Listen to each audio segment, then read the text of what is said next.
Okay. Okay, so we'll start the program. Good evening, everybody. On behalf of the English Literary Society, Zakir Hussain Delhi College Evening, I extend a warm welcome to all of you for this first talk in the new year.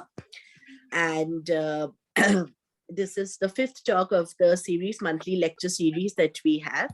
And today it is a special honor and privilege for me to welcome Professor Harish Narang, who has not only been my teacher, my supervisor, my guide, and he has been nothing less than a father figure to me in all the years that I have been here in Delhi. And somebody please mute. Who is this? So as I said, Narang sir has been nothing less than a friend, philosopher, guide, and father figure to me and to many others who are here in this talk, like Sumita and Jyoti. We've all had the privilege of being his students and of doing our PhDs with him. And today, therefore, he's one of the experts on African literatures that we have in this country today. The first person in this country to do work on African literatures, and so it's just awesome, great to have him here. I will now hand over to Shubhra, our teacher in charge, who will take this forward. Thank you once again, sir, for coming. Thank you, Madhumita Di. As she said, he needs no introduction. He has been a teacher at JNU, but here goes. Professor Harish Narang is a writer, critic, translator, and education consultant who was a professor and chairperson of the Center for English Studies, JNU. He has also served as a visiting professor at Ambedkar University, New Delhi. His areas of interest, in which he taught courses and guided research, are African writings in English, Dalit literatures, women's writings, diasporic studies, and literary translation. He is the author of over 20 books, prominent amongst which are Politics as Fiction, Mightier Than Machete, Writing Dalit, Writing Black, Manto, My Love, Katil Ka Geet, and Is Sadi Ki Prem Kahani. He has published 2 collections of stories in Hindi, namely Pakistani Bachcha and Sunte The Sheher Hogi. He has also been the recipient of British and Canadian fellowships. Could I now request Professor Narang to please make his presentation? Good afternoon, everybody. Am I audible? Yes, sir. Thank you very much, Madhumita and Shubhra. You are very generous in saying all that you said about me. It has been a privilege for me to be associated with you, first as my students, then as my colleagues, and still later as friends and close friends. I want to, before I make my presentation, I want to thank Zakir Hussain College, its principal, Dr. Beg. It's a very happy coincidence that one Professor Beg is the principal of Zakir Hussain College, because when I was a student of this college, known as Delhi College then in 1958, by a coincidence, an illustrious Mr. Beg was the principal of that college, M.M. Beg, who was also a writer in his own rights. And I'm thankful to the English department, to the chair, Shubhra Ray, and my friend Madhumita for inviting me to talk about what I'm going to talk about. I'll tell you the title also. In this series of lectures that you've organized monthly for some time now, it's really a privilege because I consider it very important to be interacting with young people. It's a two-way street. While they may pick up certain things from my lecture, there is no doubt about it that a teacher also learns from the students. And for me, who is retired, this is one way of keeping up with my learning through interacting with young people. Well, my brief presentation, which is, as you know, is called The Children of Bunyan, modern narratives in Africa is divided into two parts. In the first part, I speak about Africa and Africans as perceived by Europeans who were the colonizers of the continent, and more particularly about the European claim of the white man's burden vis-a-vis Africa and vis-a-vis other colonies wherever they went. I will contrast it with this perception of the Europeans with the factual historical account of Africa and its people. In the second part, I will put before you the historical background of creative narratives from Africa, which existed during the pre-colonial period, during the colonization, and also as they came about in the post-colonial period of Africa.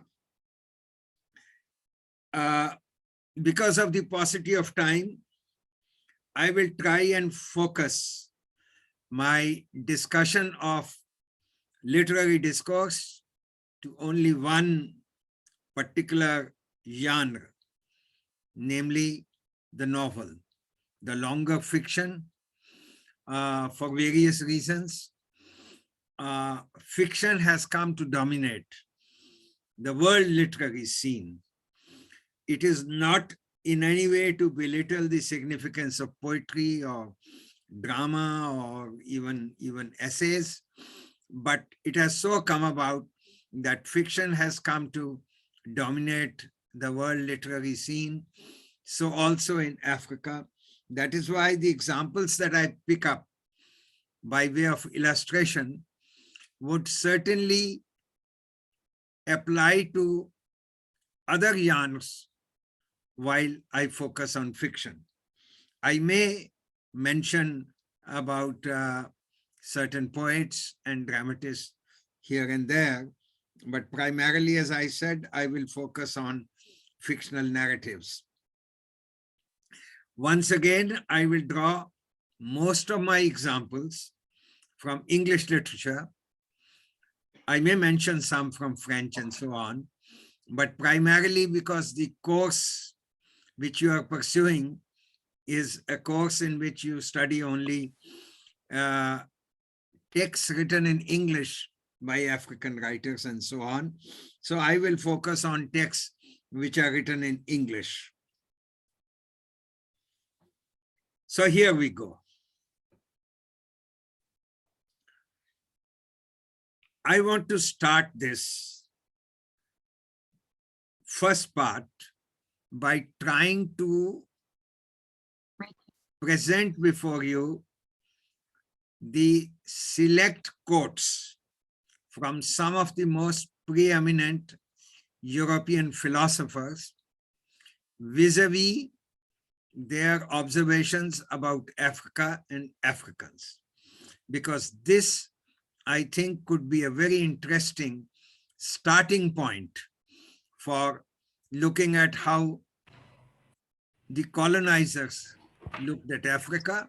Later, I will dilate upon how much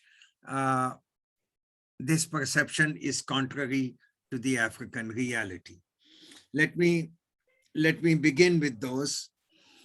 But before I do that, I'm sure you are all aware of this fact that the Europeans referred to Africa as the dark continent.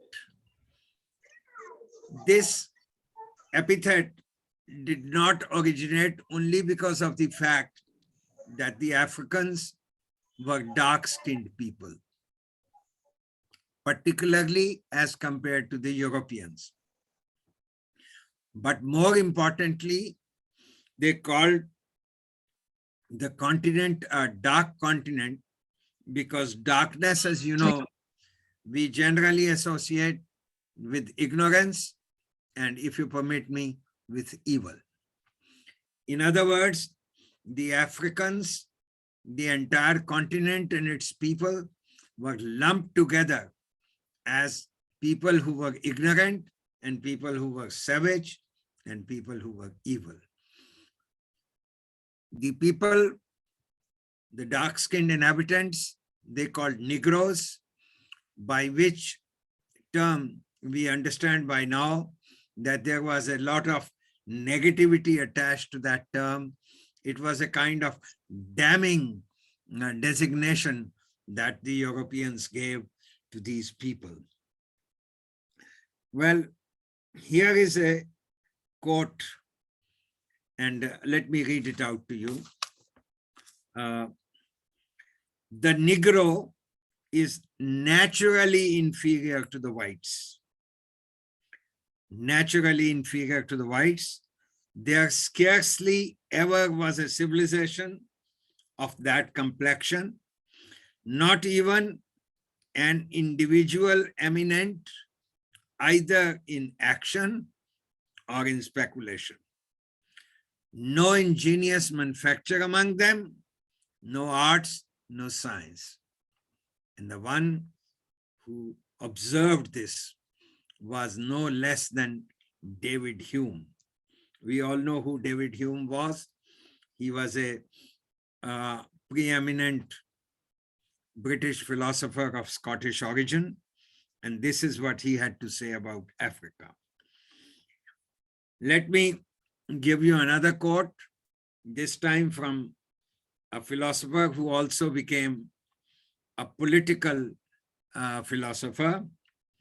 The blacks, whether originally a distinct race or made distinct by time and circumstances, are inferior to the whites in the endowments of both body and mind. And who said it? The one whom we credit with the author of being the most powerful democracy in the world, Thomas Jefferson. I want to give you a couple of more quotes to give you an idea how wide range damning the Europeans did of the Africans. The Negro exhibits the natural man in his completely wild and untamed state. There is nothing harmonious with humanity to be found in this character. And this is Hegel. Hegel for you, if you please. One final quote, and then we shall talk about it. And that quote is from a well-known British novelist, writer, Anthony Trollope. Talking of the African, he is idle, he says, unambitious as to worldly position, sensual and content with little. He despises himself thoroughly and would probably starve for a month if he would appear as a white man for a day. This is how Europeans perceived Africa even before they had actually encountered them physically on the continent. This is what they had speculated about, to meet, to find, when an opportunity arose for them to encounter them. Let me try and draw your attention to some of the salient aspects, or from their point of view, the significant parts of their observation. Look at this. David Hume. He says, Africans are naturally inferior to the whites. What does this term naturally imply? Naturally implies something that is given to you by nature. That is something that you inherit genetically. Therefore, racially and genetically, the Africans were inferior to the whites. And again, he talks of another aspect, namely the civilizational qualities. He says there scarcely ever was a civilization with that pigmentation, that color of people. People with that color had no civilizational achievements. He goes on to say that they had no arts amongst them, no science among them, and no speculation. Speculation refers to thinking, intellect. They had no quality to intellectually interact with others. The same thing Thomas Jefferson, clearly stating that whites were superior to the Africans, and out of all this, they created a bigger myth, the mother of all myths, that as civilized race, the whites had upon themselves the responsibility of civilizing these savages. It is with this mission that they came to the continent. They phrased it beautifully. They called it the white man's burden. The white man, having been a more evolved person, a more evolved race, had it upon them, maybe a God-ordained duty, they thought, to come and civilize these people. This is what they had been perceiving. This is what they had been believing. May I draw your attention at this point to a play by Shakespeare, The Tempest, wherein, you remember, Prospero and Miranda take upon themselves this onerous task of teaching certain civilizational things to Caliban. And Caliban there very clearly represents the Africans, or as a wider category, non-Europeans. The facts of history, however, damn these perceptions as blatant and full-fledged lies.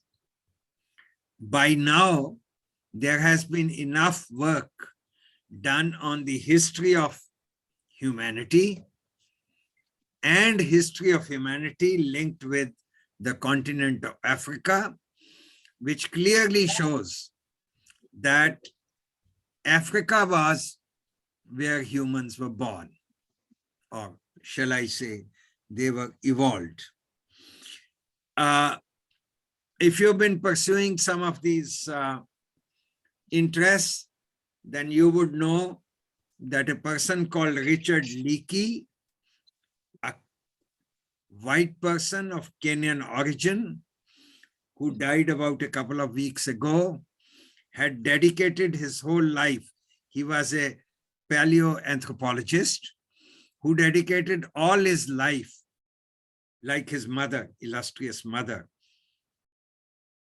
Mary Leakey, a British paleoanthropologist. They both dedicated their lives to discovering Africans and Africa as the cradle of humanity, as a place where humans were born, that is, they evolved from the animal kingdom via Australopithecus. And I dedicate this lecture of mine to the memory of Richard Leakey, who did pioneering work in this respect. It's interesting to observe, while whites may deny this because they will consider it as an insult, it is from East Africa, where the humans were born, that they spread to various parts of the world, mutating themselves, like these days, the coronavirus is mutating itself into various races, and white race is also one of them. So in insulting the Africans, they are actually insulting their own ancestry. By now, it is also well known, thanks to the work by some Egyptologists like Sheikh Anta Diop from Sierra Leone, from Senegal, who proved that the ancient Egyptian civilization was actually a civilization that was set up by Africans. I'm sure you realize this, that Egypt is a part of Africa. And we all know the significance of ancient Egyptian civilization. Let me recall very briefly for you what all ancient Egyptian civilization, one of the oldest and one of the most vigorous civilizations, has contributed to human development. Modern mathematics, which is the basis of all human development, from here to space, from here to sun, and is the basis of the kind of technology that we are using to interact with one another virtually, is the gift of Egyptian civilization, who invented the numbers 0 to 9, and to which another great ancient civilization, namely the Indus Valley civilization, contributed the concept of shunya, that is 0. And this became the basis of modern mathematical geometry, which is the basis of progress. Not just that, recall the pyramids, recall the tombs of ancient Egyptian kings, recall the concept of mummification, recall many other wonderful artifacts which are discovered buried together with the kings in their tombs, were all a part of the development of Egyptian civilization, which was set up by the Africans. In fact, the Western civilization prides itself so much upon Greek and Roman civilizations.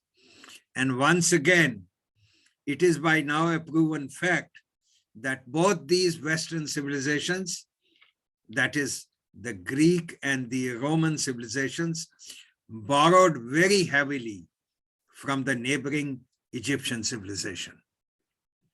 And all the big talk that we have, the Western Renaissance, this and that, can be traced back to the Egyptian civilization. I spent quite a while on explaining this, and you must be really wondering as to what is the relationship between what is the main subject of our talk, namely African narratives, modern African narratives, and all this that we have talked about. But friends, I want to tell you this, that there is a very close relationship between these two, and that is why I have spent so much time upon the European perception of Africa, the basis of which is very racial, condemning them for their dark pigmentation, and the literatures that we are about to discuss. If you are already familiar with certain texts of African literature, if you've had any chance to read them before, you would know that one of the most basic themes of literatures originating from Africa in the post-colonial period, or even during the colonial period, whether it was in African languages or whether it was in European languages, has racism as one of its most basic themes, because it was something that the Africans had not experienced before, had not encountered before in any form. And therefore, to understand this is very important for understanding the African literatures. Also, because African writers, like historians, have been making efforts to counter this perception that the Europeans created, not only for themselves, but for others as well, to hoodwink and hide their own nefarious designs of colonialism. In fact, this was not by chance, but by design that the African writers started choosing such themes. It was in 1956, after India and certain Asian countries had become free, that Africans decided to up the ante of their own freedom struggles from European colonialism. In 1956, professionals, journalists, writers, medical doctors, etc., met in Paris to take a pledge in whatever they were doing to counter that colonial occupation and try and free themselves from the colonial yoke. The writers were asked to become a kind of second front to aid those freedom struggles, which were already on in a big way in almost all the regions of Africa, whether it was Northern Africa, which was primarily Arabic, or Western Africa, or Eastern Africa, or Southern Africa, which was bearing the brunt of the most obnoxious regime of apartheid.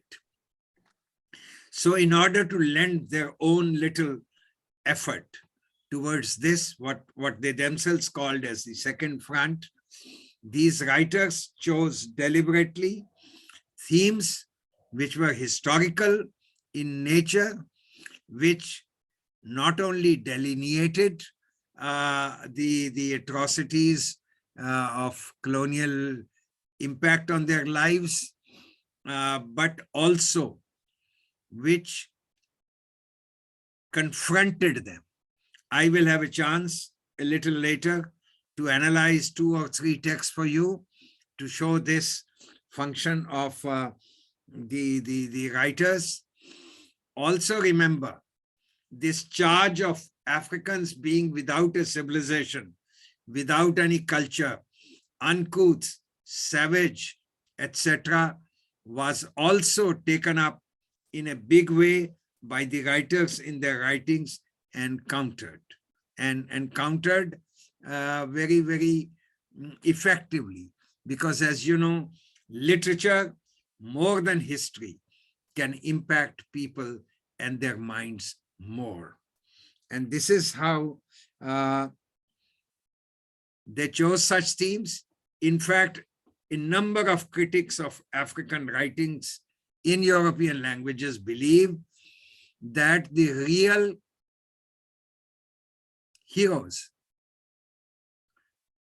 of various African writers are not individuals, men or women, but historical events. History, they say, is the real hero of African writings.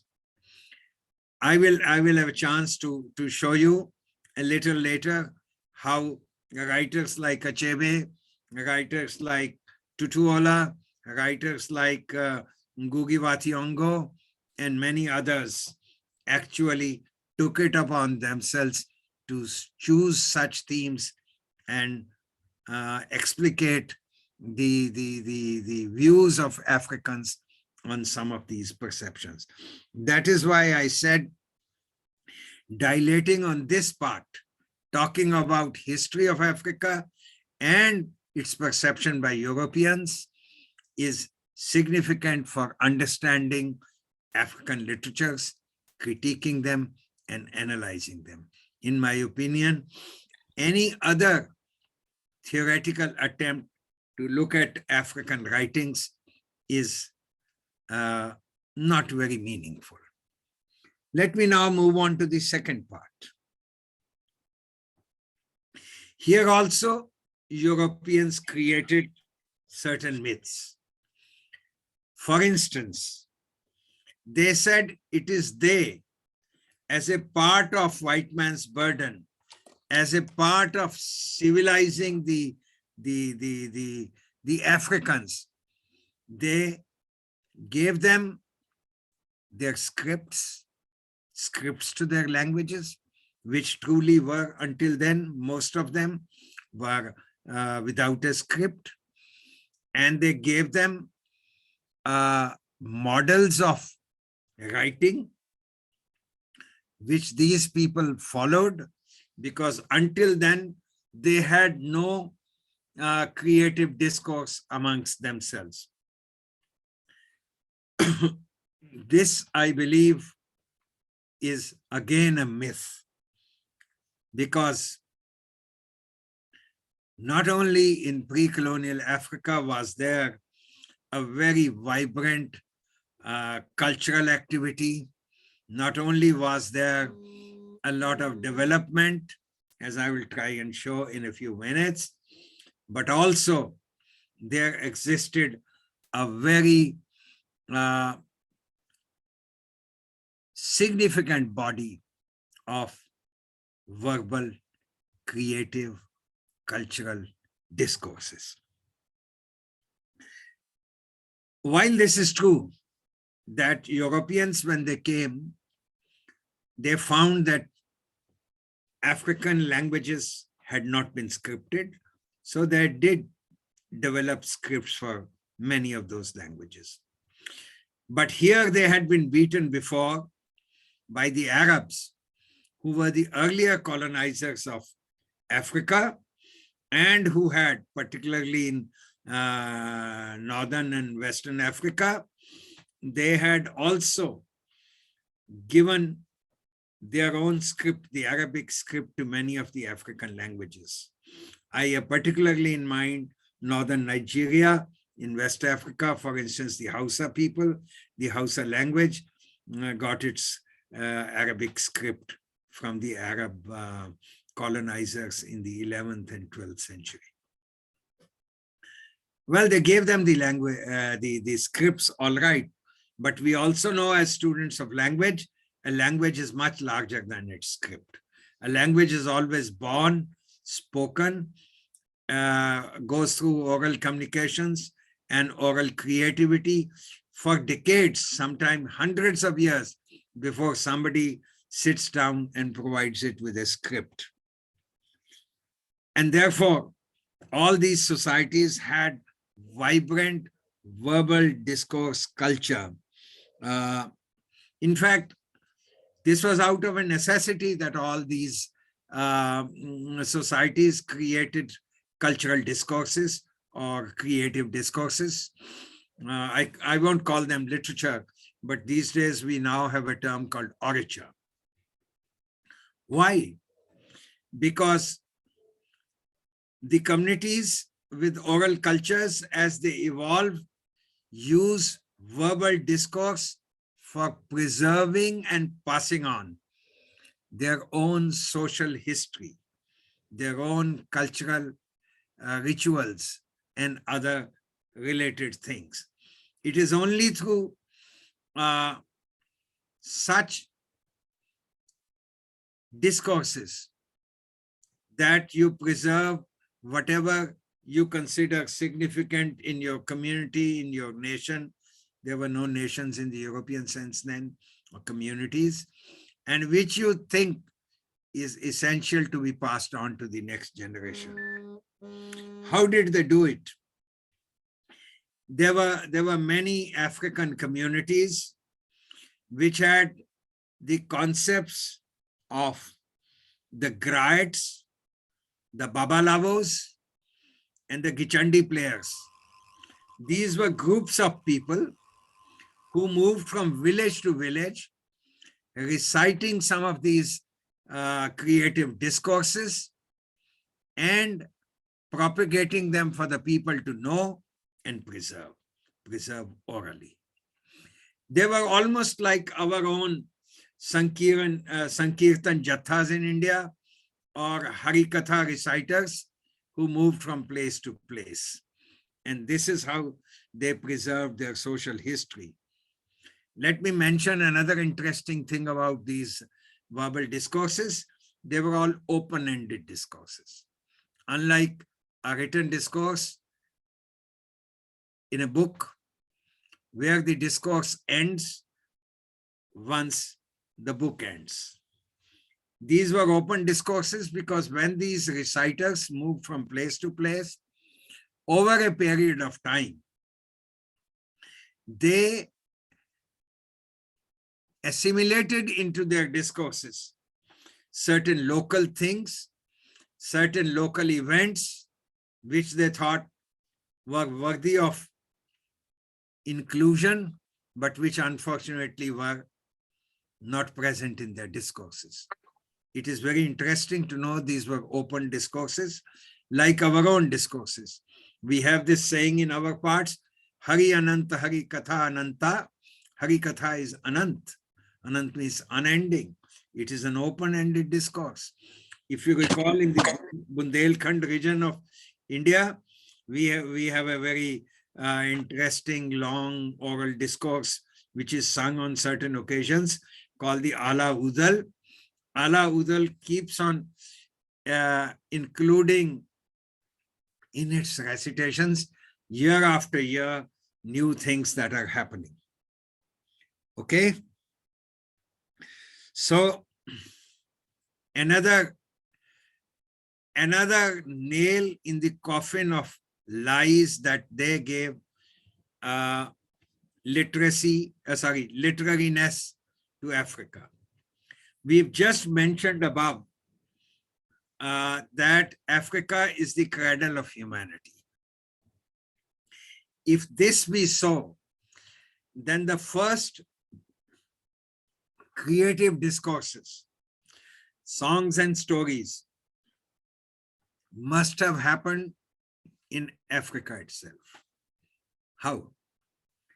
We all know by now that lullabies, songs, telling stories is an integral part of a mother nurturing a child. If the first child and the mother were in Africa, apparently the first lullabies, first songs, first stories must also have been born there.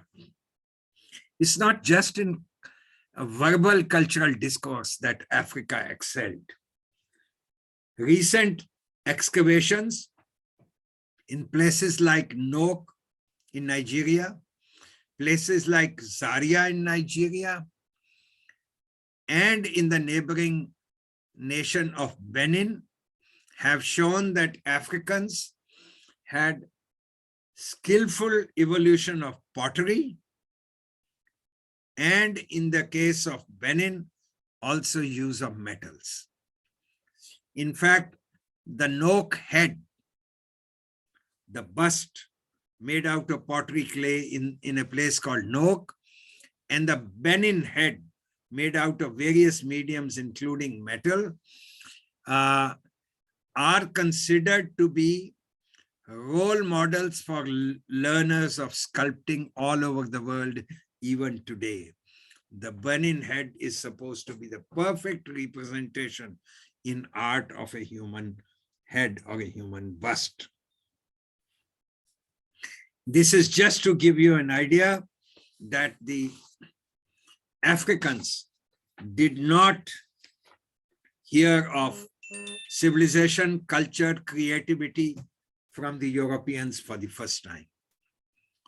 In fact, I may mention in passing something interesting, and that is that Africans were the first who smelted iron. But the only difference was, unlike the West, they did not convert the smelted iron into a gun. And as subsequent human history shows, that made all the difference. Those who made guns from smelted iron came to dominate the world militarily.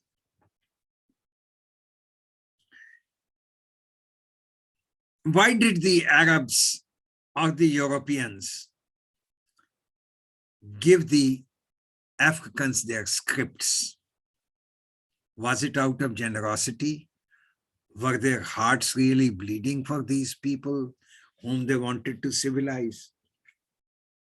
No.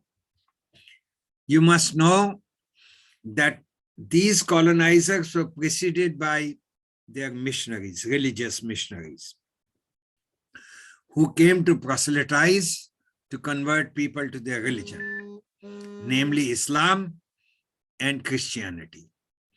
And both Islam and Christianity are religions that are based on a book, and the book must be read.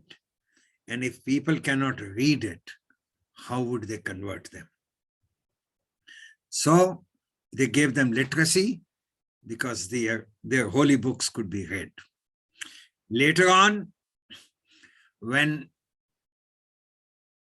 these people felt the need of translating their religious books, that is the Bible and the Holy Quran, into the local languages of the people, they invented the scripts and gave them the script. So even there was a very big vested interest. And in order to perpetuate that tradition, they gave them their respective education systems through which they could perpetuate the local people's learning of these religious texts and other things. Let me now confine myself to the British.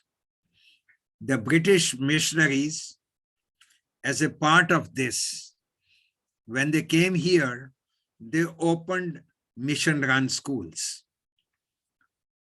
The mission-run schools had since they were a part of the church, had one of the primary functions to educate these people in religious practices. And therefore, teaching and learning of the Bible became an integral part of this education system. Not only that, even when it came to creative writing, they chose texts which were primarily religion-oriented. And one of the seminal texts of that was a fictional work, a novel, written by a fellow called John Bunyan. And the name of the text was The Pilgrim's Progress. In course of time, throughout entire British Africa, these two texts were constant, whether at the school level or even at the higher level of learning. That is the Bible and the Pilgrim's Progress. That is why I have called modern African writers as the children of Bunyan, because when they studied the Pilgrim's Progress, they were exposed to not only the content, but also the manner of narration of such texts. But this was not the only role model available to pupils and students who went to mission-run schools, and whose first generation also became the first generation of writers from Africa who wrote in English. Why? Because while they had been exposed to this European tradition of literary writing, they had at the same time available to them their own oral traditions, which were very much alive despite the colonial control over their space. They had the tradition of their own oral discourses, both content-wise and in the manner of narration, which continued to be available to them, of which they were very much aware. And this oral tradition was also not something unitary. This was all not sympathetic, symbolically just one. Because for millennia, hundreds of years, people belonging to a particular linguistic community and hence a cultural community had been interacting with neighboring linguistic communities and cultural communities and had been assimilating. There had been a give and take with other communities in the vicinity, and therefore there was what we call as a contiguity impact of culture on one another. That is why when these first crop of writers came to write, they had available as a part of their competence, as a part of their intellectual makeup, not only the European models, but also models from their own cultures. Let me complicate the picture a little more. And what were these oral traditions of verbal discourse like, both in content and in manner of narration? In Africa, such discourses, unlike the discourses in the West at the point of encounter, the African discourses were very functional discourses. That is, they were very closely allied with life. There was a societal function that literature performed. Stories, plays, and other verbal things were a part of major events in an individual's life or in the life of the community, like the births, like the puberty, like adulthood, like marriage, like birth of a child, like death, and even professions. Professions like agriculture or even war. There were certain discourses which specialized in being invoked at such points of time. This was once again very different from the West, because remember, by the time the colonizers came, in the Western creativity, a sequestering had taken place, sequestering between literature and society, literature and day-to-day lives of the people.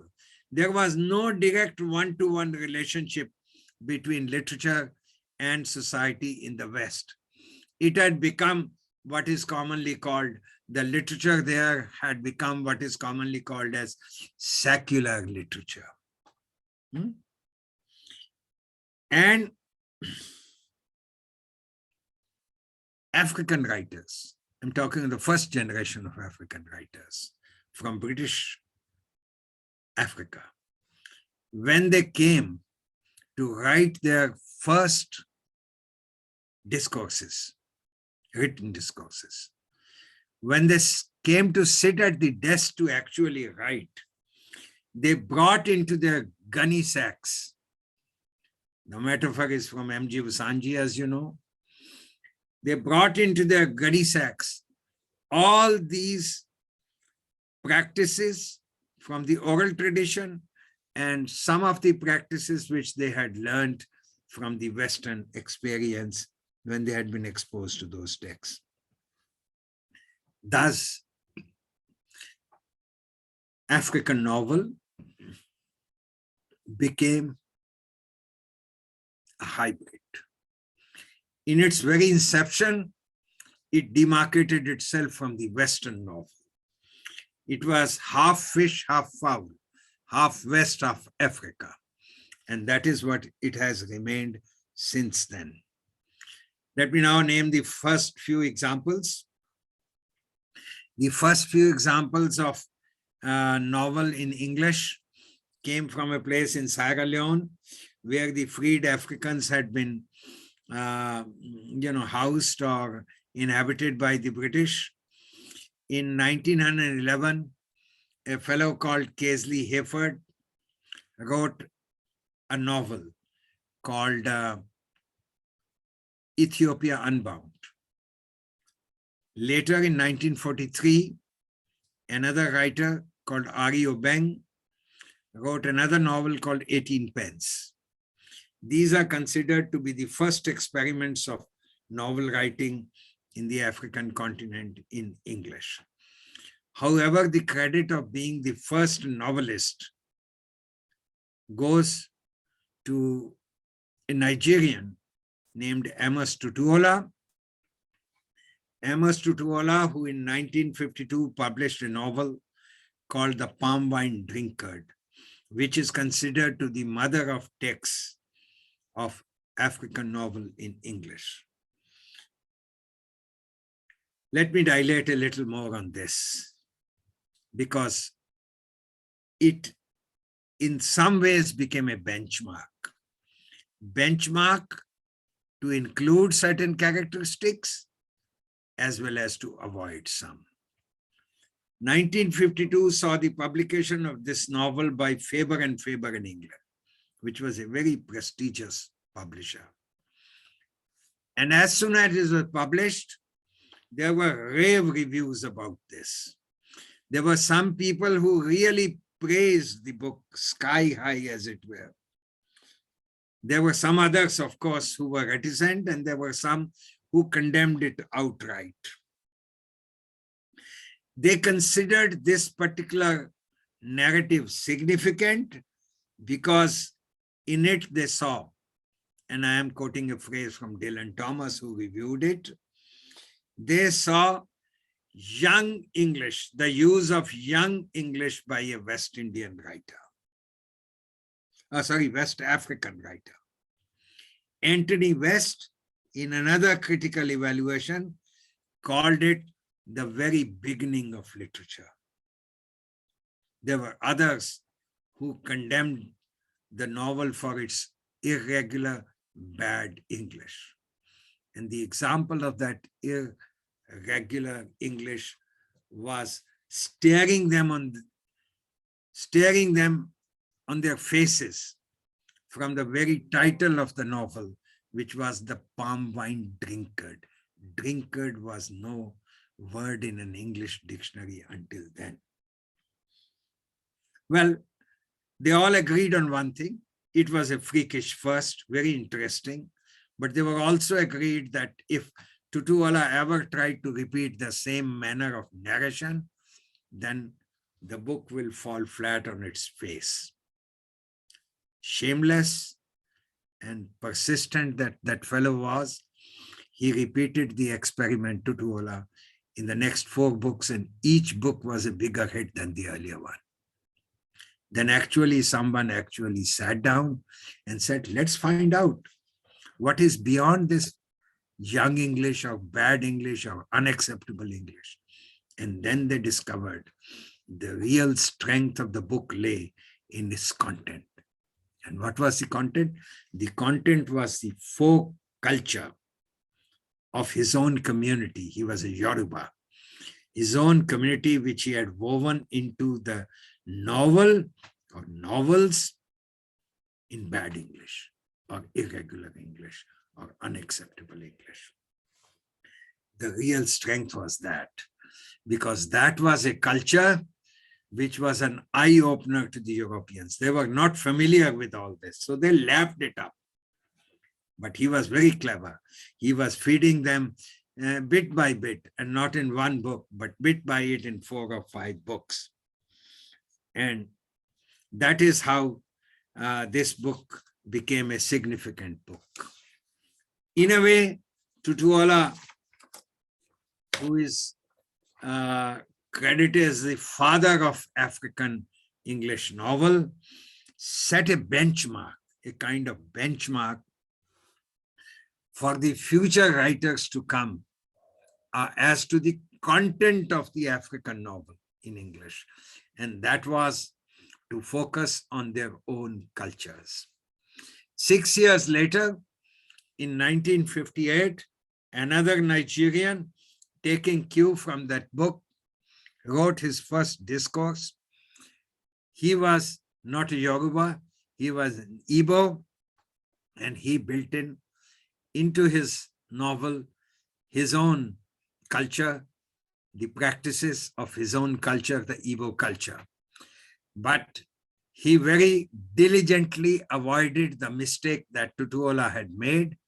He wrote it in an acceptable English, though simple in some places, not so simple elsewhere, but he wrote it in an acceptable English. The book was published in 1958 by Arnold Heinemann in English, in England, and soon became a hit. The title of the book, Things Fall Apart, the writer Chinua Achebe. It has become a modern classic by now. It has become a modern classic. As I said, he took cue from Tutuola to focus on a culture about which the British knew nothing, but he also avoided the pitfall of writing in a language which will be critiqued negatively by the British. But he did not confine himself just to focus on the description of his culture.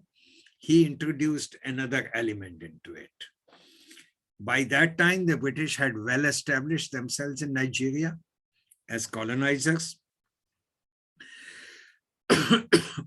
Give me a minute, I'll just get a glass of water.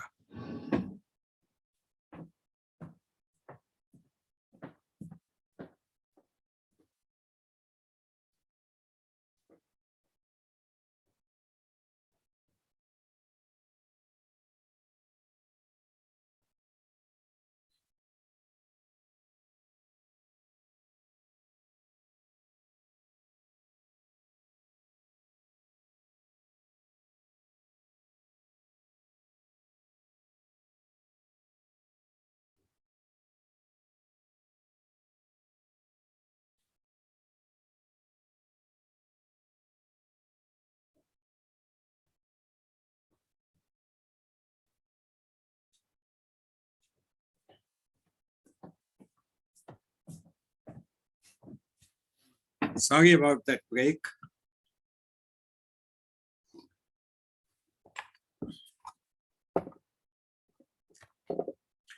He introduced the element of encounter between the local people, the Igbo people, and the British colonizers who had come by then to their land. Those who are familiar with the text know how this is portrayed through the character of Okonkwo. Thus, Chinua Achebe moved the agenda of the African novel, in British novel in England, in Nigeria, and British novel in Africa to its next stage. Call it the introduction of politics, call it the introduction of his worldview, call it the introduction of his ideology. Chinua Achebe was doing this deliberately. As I have observed earlier, he was doing it because this was the second front of encountering the propaganda of the Europeans as Africa being the dark continent, the continent of savagery and ignorance. In fact, Achebe has observed at one point of time that Africa was not one long night of savagery. He also said that Africans did not hear of the word civilization from the Europeans for the first time. In a very interesting essay, Chinua Achebe speaks of the novelist as a teacher, because this is what was the societal function of writers in pre-colonial Africa. Well, on a personal note, I tell you how even the Europeans did not expect that text to succeed that much. In 1990, I think, yes, 60th birth anniversary of Chinua Achebe was celebrated in eastern Nigeria in a place called Enugu, where he studied. And coming out of the inaugural session, I ran into the editor who had first read the manuscript for Arnold Heinemann, where he worked. His name was Alan Hill. By chance, I ran to him. There were 4,000 people going out after the inaugural session, and asked him, Alan, when you got that manuscript and read it for the first time, did you anticipate that this would cause a revolution in literary writing? His answer was, hell no. Well, I had been there in my capacity as Chinua Achebe's first translator in South Asia. And there were people from all over the world whoever were associated with Achebe in any capacity were there. Well, that is what that book did. And 6 years later, from the West Coast to the East Coast, another writer this time made Achebe's Things Fall Apart as the model and wrote his first 2 books based on that model. The name of the writer, Ngugi wa Thiong'o, and the 2 texts were The River Between and Weep Not Child. He wrote about his own community, namely the Kikuyu community, like Achebe had written about the Igbos, and Tutuola had written about the Yoruba. And he did something more. From a stage of encounter, he moved the so-called worldview or political content of the novels that he wrote, to confrontation. Because by that time in Kenya, there was a big confrontation raging between the Kenyans, particularly the Gikuyu, and the British. And the confrontation was over a cultural issue. The Gikuyus practiced female circumcision, that is mutilating the female genitalia, which the British condemned as something barbarous and banned overnight. As a punishment, they said anyone who practiced overnight, literally through an order, rather than educating them.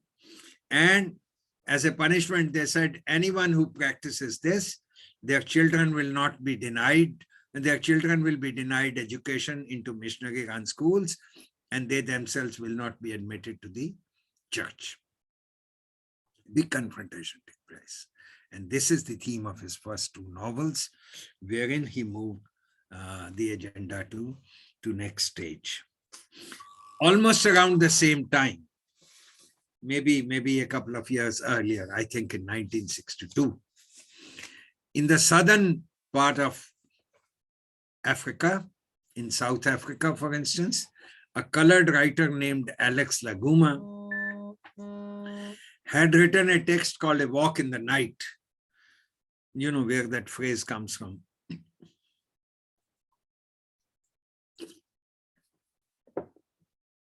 Shakespeare. I am thy father's ghost walking the night. He had written a novel called A Walk in the Night, wherein he had moved the agenda of just confrontation to a full-fledged, bloody, violent conflict. The theme is the murder of a white actor acting in Shakespeare's plays in that place in South Africa, and then the consequent events, etc., etc. Laguma did this because in his own country, the British, together with the remnants of the Dutch, were perpetrating the most inhuman system of governance in the history of humanity, namely apartheid, where the overwhelming majority of the blacks were denied not just human rights, but the basic necessities that make the dignity of humans. So a confrontation had begun, and this is what the British novel now acquired through Alex Laguma's A Walk in the Night, open confrontation displayed and carried over into creative discourse. This is how novel modern narratives in Africa have developed. But soon, from 1956 onwards, in fact, until the 70s, a process of decolonization of Africa began, where politically African nations became the makers of their own destiny. They became politically free. So what happens to literature then? Of course, colonial discourse continued to be an integral part of the even post-independence writings in Africa, but a new element was added. What was that new element? You see, within a few years of the political independence of most nations in Africa, the colonizers, the British, went out of the front door, but came back from the back door quietly to continue to exploit the economic resources of the continent.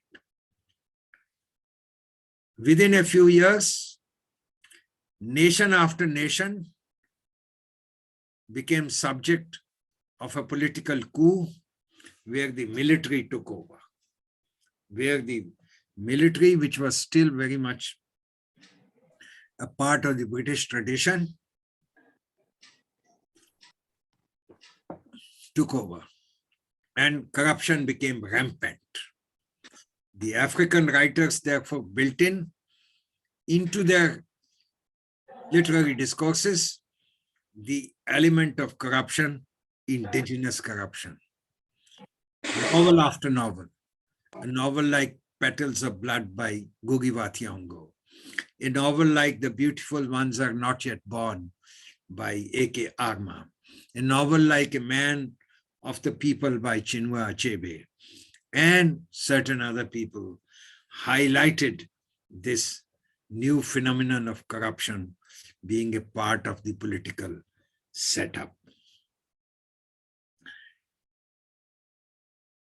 Before I close, I want to say a few words about writings by women in Africa, novels particularly. You'd be wondering as to why I have not mentioned any women writers up to now. But unfortunately, chronologically, historically, women's writings emerged in Africa as elsewhere much later than the writings by men, simply because women have been denied education, literacy and education, much longer than the men have been denied. That was the reason. While African male writers chronicling their stories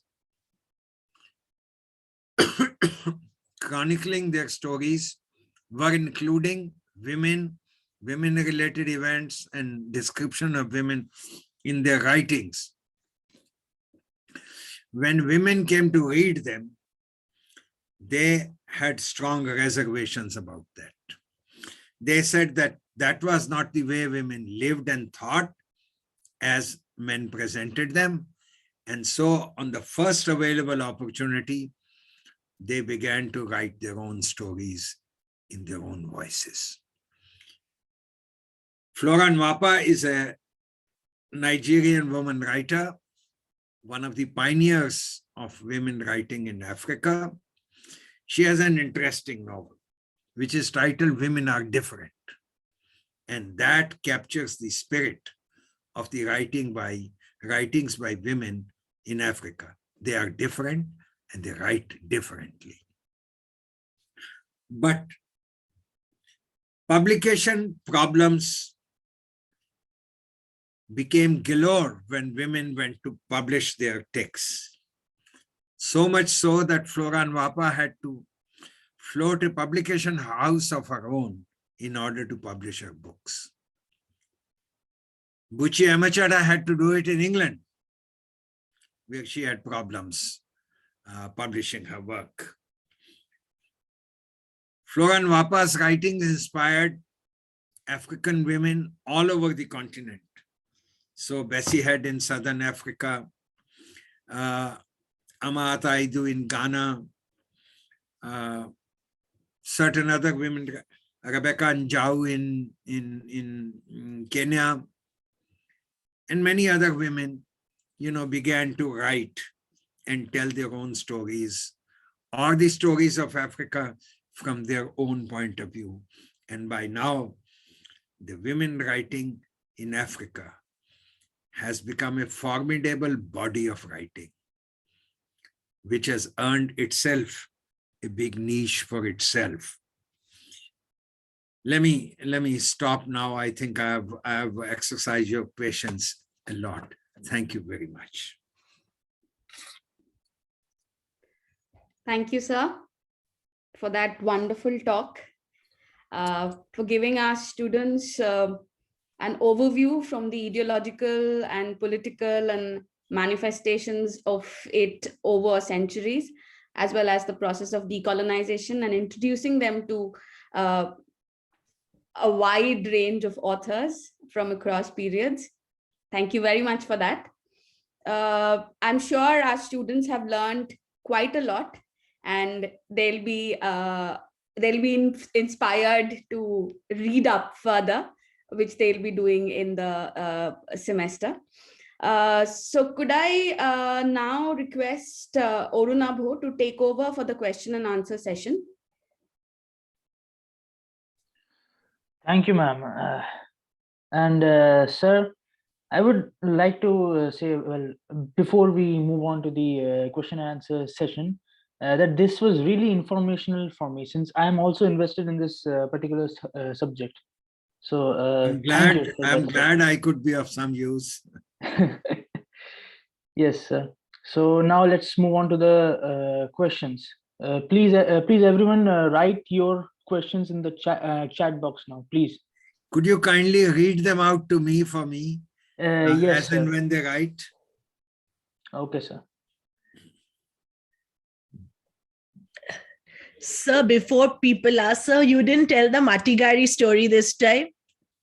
Well, I haven't gone to the... So I think we would love to hear the Matigari story, especially with regard to Gugi and Kenya. So I think while people are putting their questions, you could perhaps talk a bit about that. Okay. Towards the end, I mentioned that African societies became, like societies elsewhere, including our own, very corrupt societies where there came about a nexus between the politicians and the public men, bureaucrats and so on, to loot the public. So also in Kenya. In between, what Ngugi wa Thiong'o had done was, he had realized that he could not perhaps establish a rapport with his own people, a large number of whom did not read English, if he continued to write in English. So he decided to write in his own mother tongue, Gikuyu, in order to establish that rapport and reach to the people. And among the writings that came from him was a novel called Matigari. Matigari, when it was published, created a kind of interesting stir among the people. In fact, a story went around that Matigari was a person who was traveling from place to place, inspiring or motivating people, and the state would call it sedition. You know, we are very familiar with this word sedition in our own part of the world these days.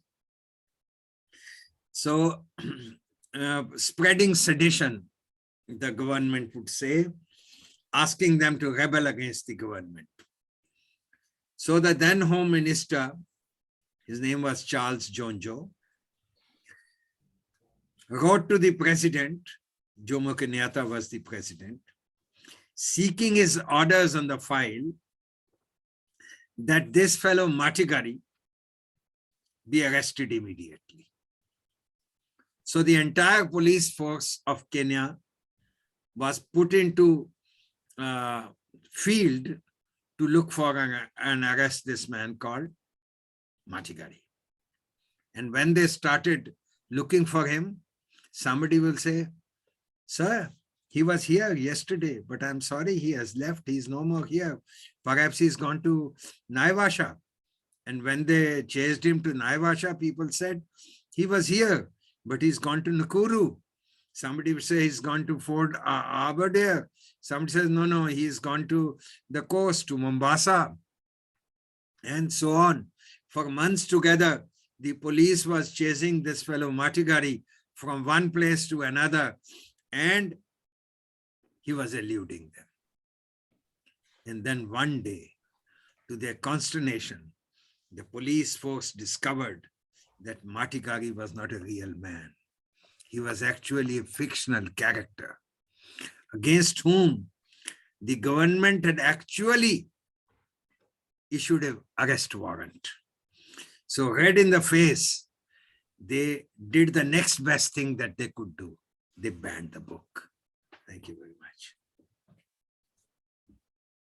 That's what happens to literature in third world. It is such a powerful literature. It is such powerful discourse from the people that governments are scared even of fictional heroes. That was an amazing story, sir. And now, well, sir, I have a question. That how much does the experience of colonialism and slavery of Africans resonate with the experiences of the untouchables in India? Well, at some level they are similar, but at another level they are very different. Because race and caste are two different parameters. Caste is something which traces its origin to religion. That is, it is believed to be originating in religion. Whereas there was no such thing either in Islam or in Christianity to damn Africans. It was primarily nurture. It was primarily their intellectual dishonesty that created the other of the African. And it was the military might of the West that led to their slavery. The latter part may be true of the Dalits also here, because they were powerless and the others had power. They enslaved them, or they made them do whatever they wanted to do. But as I said, since the Western interests built this into their religion, and I believe religion is not something God-given, it is created by humans for their own convenience, as a tool for dominating others. And its latest mutation, Hindutva, is perhaps the worst example of that. So Dalits suffered maybe equally badly as the slaves, but on a different count. And because of the fact that it is built into the religion, it has been very difficult to change the mindset of people. Whereas vis-a-vis Africa, because it was primarily a political discourse, whose bluff has been called in many places, Africans have moved up. Africans have been accepted in many places, and so on. Dalits, very little.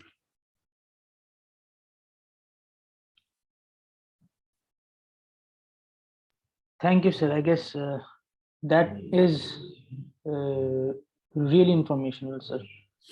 And the next question is from Ifra. Why did Achivi hesitated You'll writing forgive me. in the, You'll forgive me for a second, please. yes, sir.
Yes, please.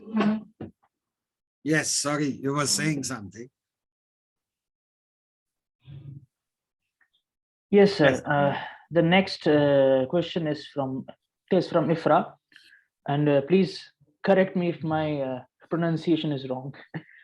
Why did Achebe hesitate writing in the native African English dialect if he wanted to depict his culture? Because as we earlier established that the language and verbal discourse and its evolution are our effective means of cultural representation, was giving up on this significant aspect worth avoiding the English people's condemnation? Interesting question, which Achebe himself confronted many times in his lifetime. He was asked, why didn't he write in Igbo? He, in fact, has an essay where he defends himself. His answer was that, number one, he did not have enough competence to write in his own mother tongue. There was not enough written discourse available to him before he started writing as a role model. There were oral narratives, all right. And if you read Achebe's books, he did the next best thing. He built the narratology, the narrative techniques of his own language into English. And as such, as he said, he bent the use of English language to subserve his anti-colonial agenda. In fact, the problem is real. In Ngugi wa Thiong'o's case, he really educated himself in his mother tongue to practice to write in mother tongue, in Gikuyu. I remember around 1981 or 82, 80 maybe, there was an international poetry festival in Bhopal in India, to which two African poets came to participate. One of them was from Nigeria, John Pepper Clark. The other was from Ghana, Avanur. Kofi Avanur, or not Kofi Avanur, another Avanur, I forget his name. And when they were returning to Africa, I got them on rebound to come and speak to my students at JNU. And this question was asked to them as to why did they write in English and not in their own mother tongues, especially because English was the language of the colonizers. And their reply was they really did not know their languages, not know them enough to use them creatively. So they did the next best thing. They tried to confront colonialism with its own weapon, namely the language of their colonization. That's it. Thank you, sir. I hope that that answered your question, Ifra. The next question is from Pranav Sabharwal. Good evening, sir. I loved the session. It was really informative. Sir, could we say that the ancient Egyptian civilization had also created myths, legends, and stories as a social construct to get the people together? Can that also be said as a form of religious formation? This is true of all civilizations. This is true of all societies. At some point of time, as a part of educating the next generation, as a part of codification of their societal life, they create myths, they create legends, they create stories through which they perpetuate their own cultures. And Egyptian civilization is no exception. In our own case, we have seen India is a land of many civilizations, many cultures, and every culture creates such a mythology. Thank you, sir. Just like the Greeks, I hope. Yes, Greeks much later. The Egyptians are older civilization. Indians are older civilization. But because the Western propaganda, Western colonization has tried to give an impression that everything started with the Greeks, the myths, the legends, the stories, the longer narratives, the poetic discourses, all started with them. Understood, sir. This is not true. This is not true. So the next question is from Shubhra, ma'am. Yes. So we've had examples from Anglophony, writing back to the English Empire. So given the fact that this year's Prix Goncourt was won by a Senegalese author, Mohamed Mbougar Sarr, I was wondering if you could share some examples of, how the French were written back to, because they were also a prominent presence in Africa. Well, from Senegal, the French, and an example by... I was wondering if writing back to the French Empire, from the decolonized space, I was wondering if it was similar in character or... Yeah, of course. I'll give you the example of a fellow called Sembène Ousmane. Sembène Ousmane was a great Senegalese writer, and Sembène Ousmane was a great filmmaker. Interestingly, he made films out of his own writings. Sembène Ousmane wrote a very powerful novel called God's Bit of Wood, wherein he confronted the French colonial discourse, colonial atrocities, and the resistance by the Senegalese people. He had a very interesting novel wherein he exposed the collaboration between the French colonizers and the local politicians after Senegal became free. Like I mentioned, Petals of Blood by Gugi wa Thiong'o, or A Man of the People. Sembène Ousmane has a novel called Hala. Hala. Hala is the story apparently of a man who becomes impotent on his wedding night. But actually it's a parable, it's a metaphor for the impotence of the local politicians who continue to play in the hands of the colonizers even after political freedom. This is true of not only the French being confronted by the local writers, in many other languages, this is equally true. Even women writers. There is a very powerful woman writer from Senegal, writing in French, who also brings that up. Her name is Mariama Ba. Mariama Ba wrote a book called The Scarlet Song, for instance, which is a very powerful discourse on behalf of the women who participated equally in the freedom struggle of Senegal as their menfolk did, and so on. Thank you, sir. Now, sir, the next question is from Shubh Uprati. Why so many changes occurred since antiquity for the notion of liberty? Is ignorance the root of prejudice and injustice? How can we create a new world and make changes against the system of oppression? My God, this will take a lifetime to answer. But the fact is, this concept of ignorance, there is no ignorance in the world.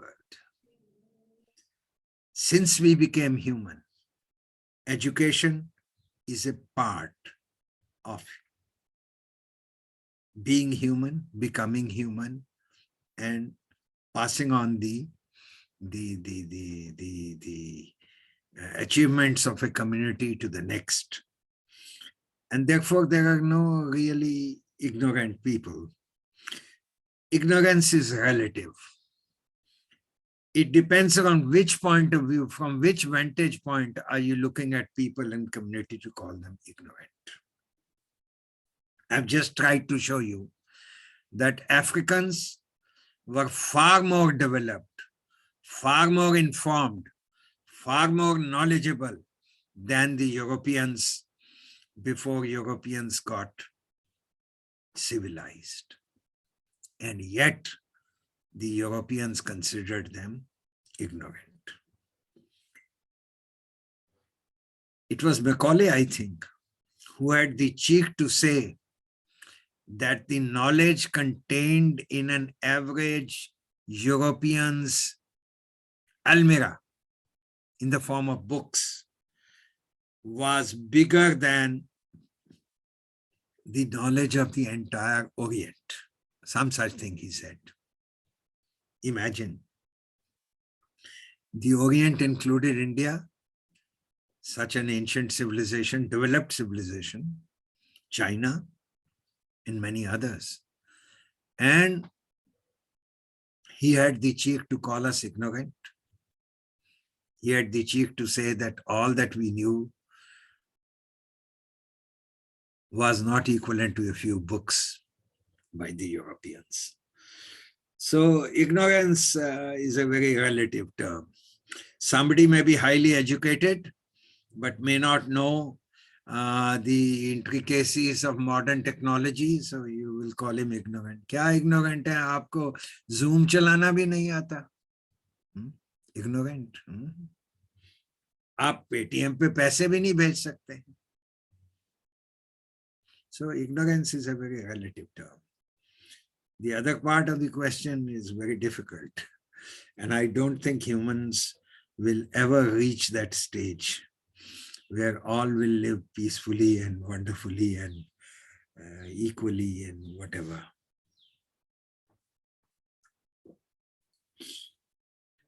Thank you, sir. So I guess just like beauty is in the eyes of of the beholder, the ignorance of another person is in the eyes of the beholder, I guess. Not in the eyes, but I think in the mind of the beholder. Mind, yes. Because mind. that's where the trouble lies. Yes. Now, the next question is from Rian Mustafa. Like you said, Arabs and Europeans giving their scripts was never intended to spread literacy, but to spread their religion was the main motive. Similarly, the main motive behind abolishment of slavery in America was to use African Americans in the Industrial Revolution, as they were only engaged in the plantation. Would you agree that all this inevitably helped African Americans in their development, even though it wasn't actually intended? Well, more or less, I agree with him. Nothing that the Europeans did for Africans in America, since that is the example, was innocent. Because they needed them in a different kind of situation.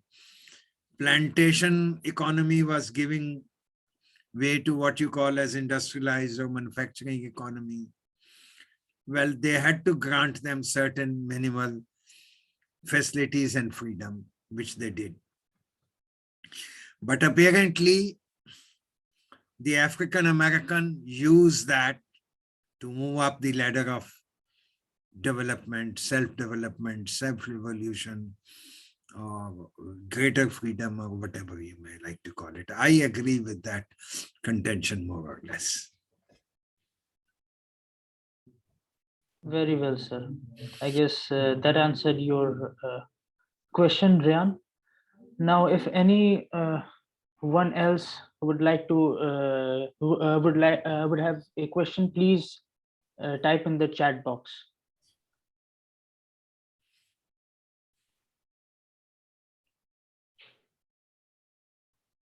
I think that brings us to an end to the question answer session.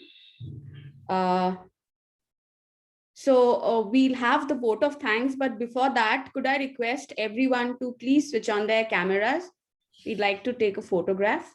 Madhumitadi, would you take the photograph, please? I'll take the photograph. So once everybody has switched on their cameras.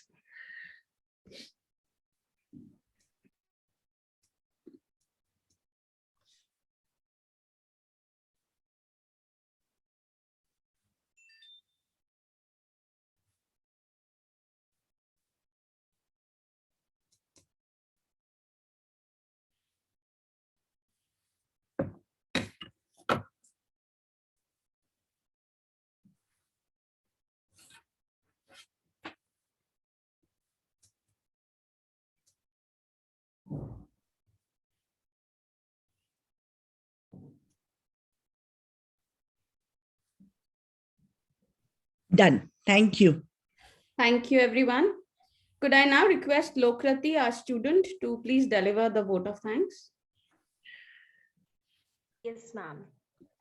On behalf of the English Literary Society and the Department of English, Zakir Hussain Delhi College Evening, I extend our heartfelt thanks and gratitude to Professor Harish Narang for taking time out of his very busy schedule and for gracing the occasion. All the participants of this meeting are inspired by your empowering words, and it has been an enlightening experience for all of us. I thank our principal, Professor Masroor Ahmad Beg, for always being a pillar of support and encouraging all the activities that we do in our department. I also want to thank all the teachers for their cooperation. We are fortunate enough to have such a dedicated team of our department who are aware of their responsibilities and went out all out in making this event a success. Most importantly, I thank our audience, friends, faculty members, and students from across Delhi University and elsewhere who have joined us today, both on Zoom and on Facebook Live. We will be back with another lecture next month. Thank you all once again. Wishing you all a lovely evening ahead.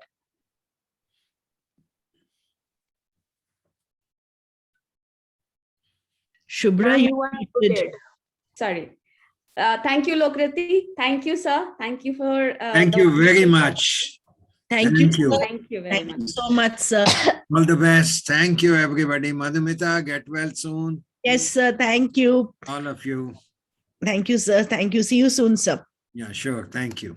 Thank you, sir.